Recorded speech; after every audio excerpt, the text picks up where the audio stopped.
Erwin Ronquillo, secretario técnico del programa Ecuador Crece sin Desnutrición Infantil. Bienvenido, Erwin, un gusto tenerlo nuevamente en estos micrófonos. ¿Cuánto ha avanzado el gobierno en el presente para tratar de lograr una infancia con futuro?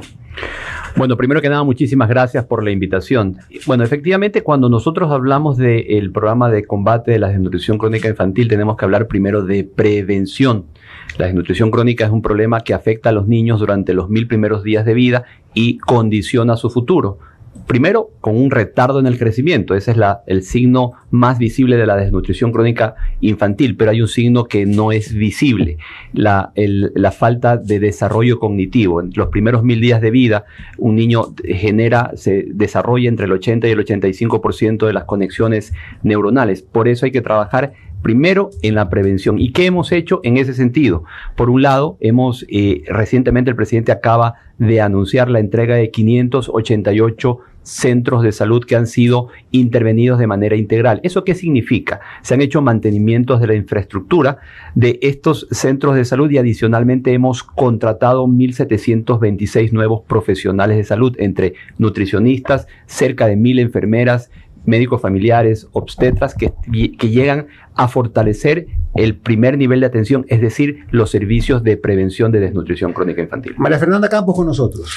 Hola, ¿qué tal? ¿En qué sectores del país hay una mayor prevalencia de casos de desnutrición crónica infantil? La desnutrición crónica infantil está en todo el país. Muchas veces se piensa que es solo de las zonas rurales o solo de las zonas más empobrecidas. En los datos de la última encuesta disponible, que es la ENSANUD 2018, el 27.12% de los niños y niñas del Ecuador tenían desnutrición crónica infantil. En las zonas de los sectores indígenas de Sierra Centro era de mayor al 40%, pero también en la costa, por ejemplo, en la provincia de Santa Elena, donde Radio Centro llega, estamos hablando de que hay más de un 39% de desnutrición crónica infantil. Con eso, ¿qué queremos, relevar? De que está presente en absolutamente todo el país, incluso en el quintil más rico de la población. Esa encuesta denotaba que había un 20% de desnutrición crónica infantil, donde no hace falta ni acceso a alimentos ni acceso a salud, es sencillamente falta de conciencia y falta de educación. Erwin, muy buenos días. Hemos conocido que la Secretaría de Ecuador Crece sin Desnutrición Infantil, que tú la presides, la diriges, mejor dicho, la coordinas, ha trabajado mucho en centros de salud. Entiendo que habían algunas decenas de centros de salud que estaban en todo el país en muy mal estado, con techos caídos, etcétera, y que ahora están totalmente funcionales. ¿Puedes contarnos un poco de esto? Bueno, cuando recibimos el país, el presidente Guillermo Lasso asume el mandato, encuentra distintas realidades en varios aspectos. El tema de la salud, que ha sido desatendido tradicionalmente por muchos años, sobre todo en el primer nivel de atención. Cuando la gente escucha salud, lo primero que se le viene a la mente es hospitales, y ciertamente son necesarios los hospitales, pero a los hospitales vamos cuando ya nos tenemos que ir a curar. Muy poco se ha hablado de prevención, y uno de los enfoques de esta política de Estado está en prevenir que los niños caigan en desnutrición crónica infantil, y ese proceso de prevención inicia en los centros de salud. Nosotros encontramos centros de salud donde no habían techos o estaban destruidos, donde la iluminación no servía, pisos rotos, consultorios que servían de bodegas. ¿Qué hicimos? Comenzamos a trabajar sobre eso. ¿Cuántos de esos centros de salud estaban así? En el país hay más de 2.100 centros de salud. La gran mayoría, el 80%, están en muy malas condiciones. Y estaban, ¿sí? Y nosotros hemos estado trabajando en la mejora de estos. El presidente acaba de presentar, de anunciar la remodelación de 588 de estos que recibieron distintos tipos de mejoras en su infraestructura. Mejoras en los techos, en la iluminación, habilitamos consultorios, accesos, pinturas exteriores e interiores. Y en los próximos meses vamos a entregar 100 más. Es decir, le vamos a dejar al siguiente gobierno 688 centros de salud que recibieron mantenimiento de infraestructura para mejorar sus servicios, y adicionalmente 1.726 nuevos profesionales de salud que ya tienen contrato hasta el año 2025, que fue, digamos, era el periodo de este gobierno, pero que tienen financiado su presupuesto y que esperamos que los próximos gobiernos los mantengan. Secretario, ¿cómo está? Buenos días. Hablando sobre porcentajes, tenemos claro que la desnutrición crónica en el Ecuador podría llegar incluso al 20%, tal como lo dijimos hoy. Ahorita en estos momentos el INEC está llevando una investigación y una encuesta que, lo que tengo entendido, en septiembre del 2023 se van a conocer los resultados y van a medir cómo está la desnutrición crónica infantil el día de hoy en el Ecuador. Pregunto, después de 1 año y medio de gestión y de haber puesto los esfuerzos en esta temática, ¿cuánto esperan que sea ese porcentaje? ¿Cuánto esperan que se haya reducido después de la gestión que han realizado? ¿Del 20 al qué? Permíteme hacer una precisión. El dato no es el 20. El país, el presidente Lasso, cuando asume el mandato, encuentra una realidad en la que el 27.12% de los niños y niñas menores de 2 años tenían desnutrición crónica infantil. Estamos hablando de cerca de la tercera parte de la población infantil. Es una realidad realmente alarmante, y por eso es que el presidente, cuando ve esa realidad, cuando encuentra esa realidad, decide poner esto como una de las prioridades de su gobierno.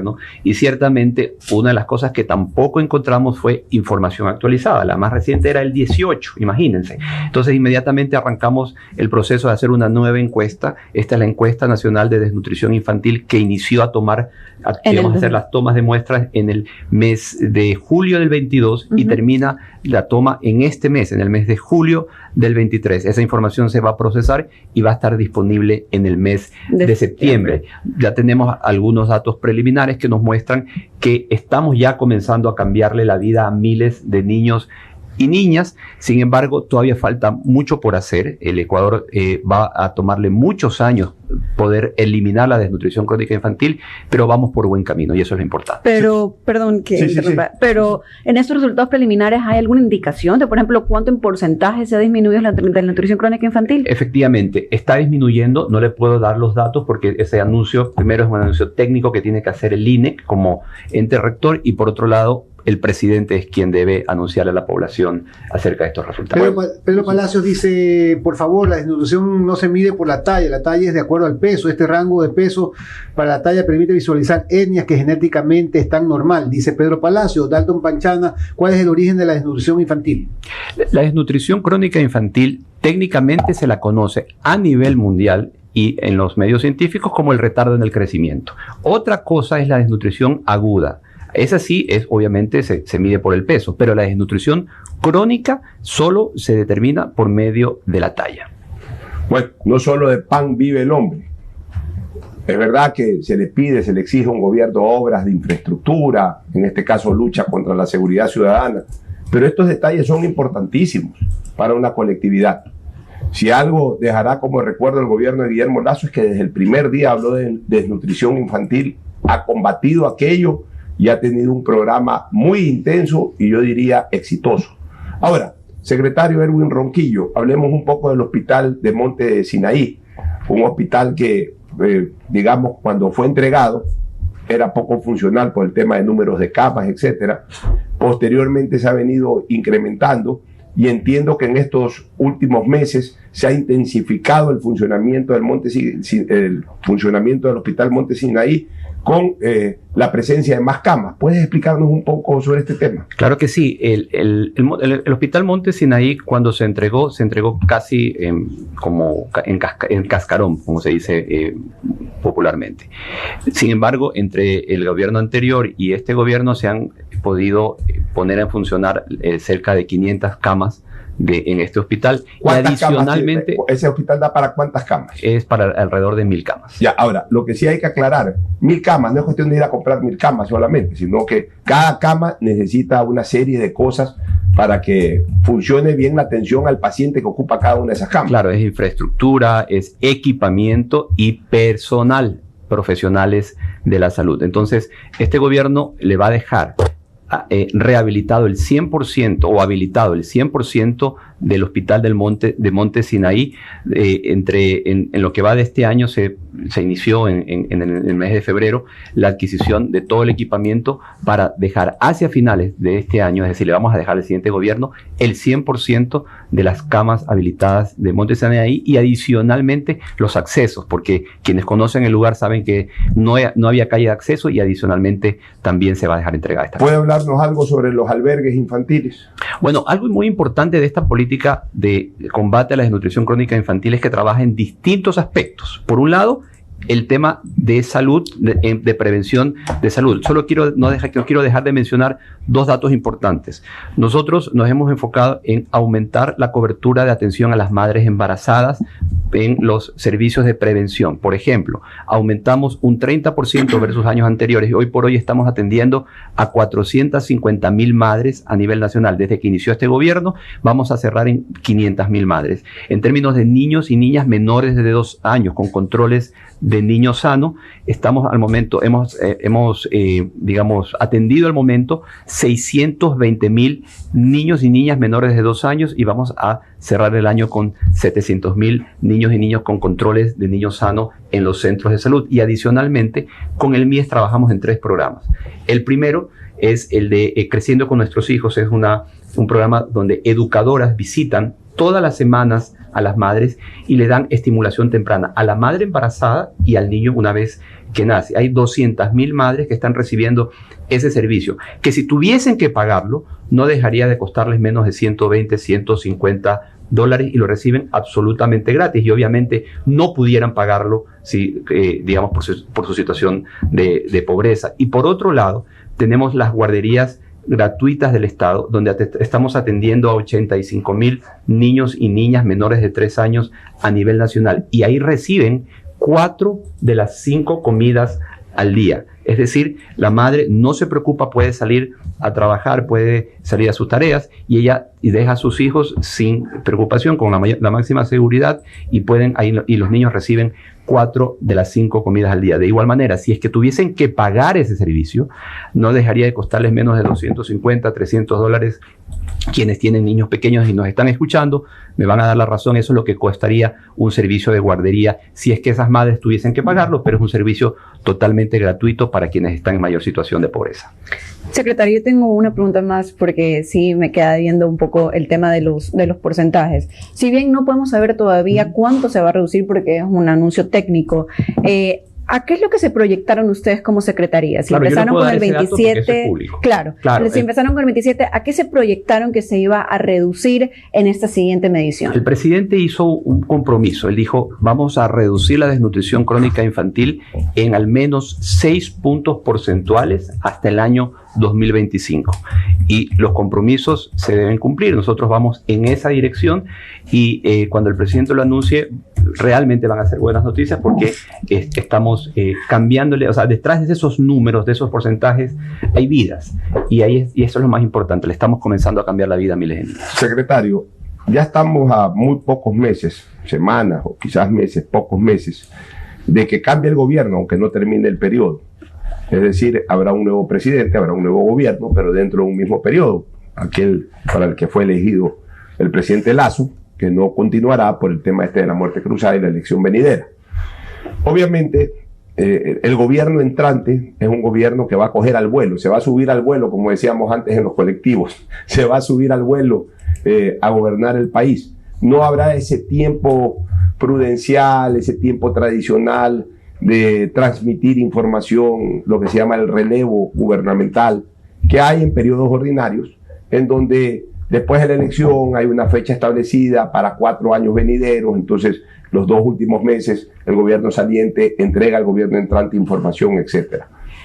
Siendo este un punto tan importante que atiende a sectores tan vulnerables de la colectividad, especialmente en la infancia, ¿qué se ha pensado o qué se va a preparar para que ese relevo que va a ser al vuelo pueda recibir toda la información y sobre todo pueda proseguir el excelente trabajo que se ha realizado en su secretaría?